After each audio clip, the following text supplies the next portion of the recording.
Good morning and happy Tuesday. Glad to have you with me.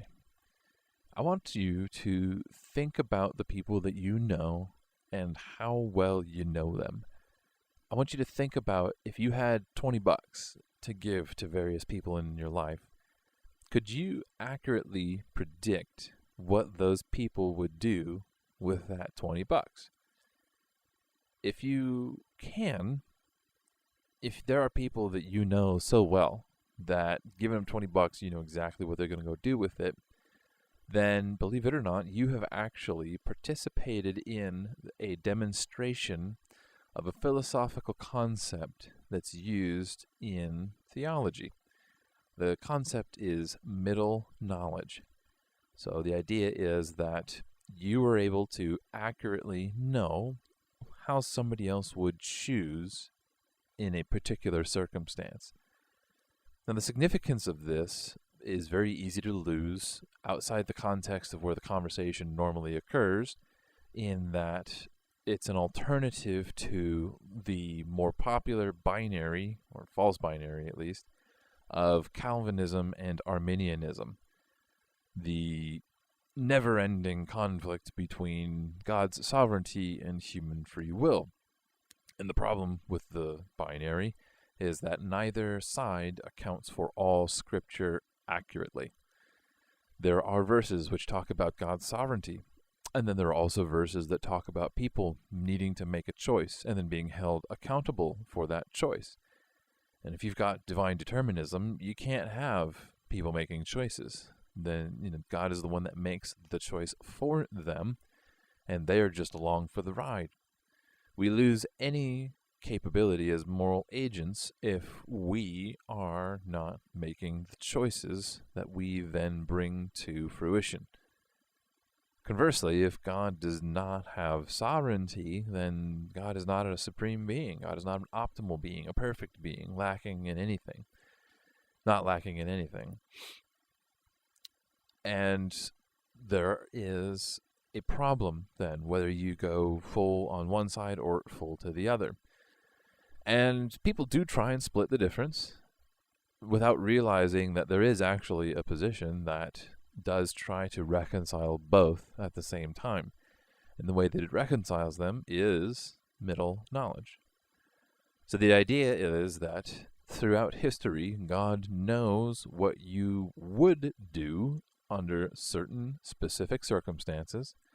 And so God is able to place people, you specifically, in history based on the choices that you're going to make freely of your own choice. And in such a manner, God can orchestrate events to come about without having to predetermine the choices that people are going to make. So in the $20 scenario, God knows how everybody would respond to having $20. If everybody got $20 right now, God knows exactly how everybody would spend it or save it or whatever. At least that is the main thrust of the claim of middle knowledge, that God can know the possibilities that you would actualize given the opportunity. So God knows, for example, what the difference would have been in the person of Pilate's life if a different soul was bound with the body. If a different personality existed in Pilate, God knows how the circumstance, the interaction with Christ would have been different. God knows who he needed to have alive in the religious elite, in the Pharisees and the Sadducees and so forth, in order to have Israel be aware but blind, to be there and witnessing the Messiah but still missing him completely. It's an idea, yes, but much like how the word Trinity doesn't appear in the Bible and a lot of people take issue with it, I think that we need to be comfortable with the idea that we're going to have names and labels for things that don't show up in the Bible. I mean, not to mention the fact that the Bible wasn't written in English to begin with.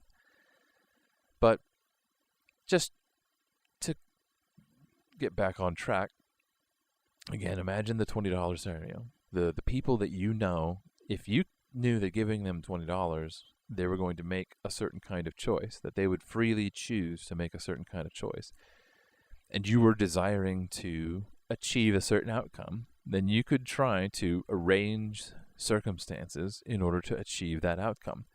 And you wouldn't have to force their hand. You would simply know, oh, under these conditions, this person is going to make this kind of a choice. In this way, you can have sovereignty. You can have God arranging even very tiny minutiae in the circumstances of our lives, and yet the choices that we make are still ours. God's not making them for us, but knowing the choice that we were going to make ahead of time, knowing what choices we would make, being placed in any sort of set of scenarios, and then spreading that across all of humanity, that gives God a kind of knowledge and power that neither Calvinism or Arminianism can afford him, and it gives him a wisdom and a comprehension that is so amazing and awesome that instead of trying to either diminish God by elevating humanity's free will, or denigrating humanity by elevating God to a divine puppet master, what we have instead is God's amazing wisdom and knowledge being applied, and our responsibility in the circumstances that we find ourselves, in the circumstances that God has placed us. Now that's a much more tenable position to look at all of the scriptures, to look at all the references where humans have to make choices and where God is sovereign and powerful. That middle knowledge, that ability to know how somebody would act, reconciles all that. But you don't hear about it. You just hear the main binary. It's either God's sovereignty or human free will, and people fighting, in some cases, to the metaphorical death. Not literal yet. But middle knowledge. Think about it.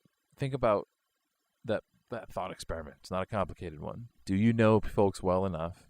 And then if you were God and you knew them even better, how difficult would it be for you to arrange history with good choices and bad, with people making sinful choices and good choices? Would you still then be able to arrange the story of history to tell a story which glorified you? I think the answer to that is yes. Middle knowledge glorifies God, gives him a power and an understanding that we do not have completely, but that we can grasp, that we can understand. We can get a taste of it, and we can apply it, and we can see it in action.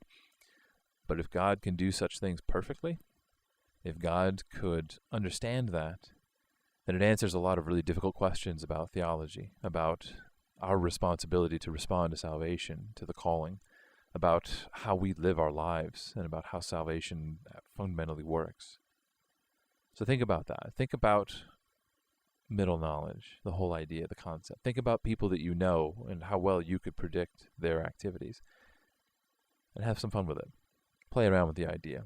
You don't have to be a Molinist to play around with the idea, but if it's a good idea, if it's one that you find fits what you see in Scripture, what you see in people's behavior, then maybe dig a little bit further into it. Dig a little bit further into the other aspects of Molinism and how it impacts the various aspects of the Christian faith. Thanks for your time. Have a great rest of your day. God bless.